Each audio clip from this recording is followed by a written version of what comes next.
now going to introduce the idea of something called entities to you.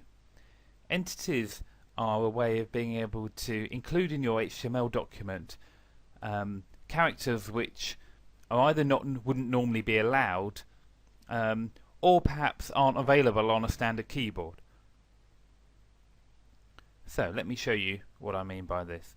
Say for example that I did actually want to put some spaces, more than one space, between the I and the hope. Okay, so if I just actually put the space character like so and save it and refresh, then you'll notice here that nothing's happened. If you remember, the web browser will take notice of the first white space character, but any additional one after that it will just completely disregard. However, there is a way of forcing it to include extra white space, and that is to use this thing called an entity. And an entity is a little bit of code that tells a browser to insert a specific character. They always start with an and sign. The one for a space is NBSP, and then they always also end with a semicolon. So that little bit of code there, the NBSP colon, will add a single space character. Let's add a few of them just so that we can see that it's worked.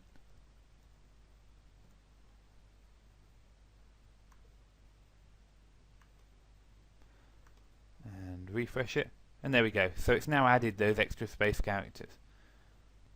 Another example of this is where perhaps you want to use a character which is used within the HTML markup scheme, so perhaps a less than or greater than character. Let me show you an example. Maybe I did actually want to, within the text, put that. Perhaps I was actually showing someone how you would how you would code it, and I actually wanted to show it within my HTML document. If I save that and view it, then you'll notice that the browser thinks that that's just another tag because it looks like every other tag. So I'm going to have to use an entity for the less than or greater than symbols here. The entity for less than is just and LT colon. For greater than it's just and GT colon. And that will then get replaced by the browser with the actual character that I intended. There we go. For an example of perhaps a character that doesn't normally exist on a keyboard, let's take a copyright symbol maybe. Let's just add copyright tag. So the entity for copyright is and copy.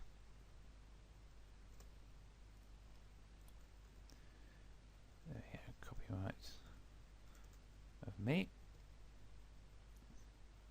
Let's just save that and then refresh. And there we go. It's inserted the copyright symbol instead of my entity. There's a whole list of entities that are available that you might want to use. It's probably just a case of looking them up. If for example we had a quick look within Google under HTML entities, then there are long lists of them available. There we go, there's some commonly used character entities. It can either be defined by an entity name, or you can actually use the character map number.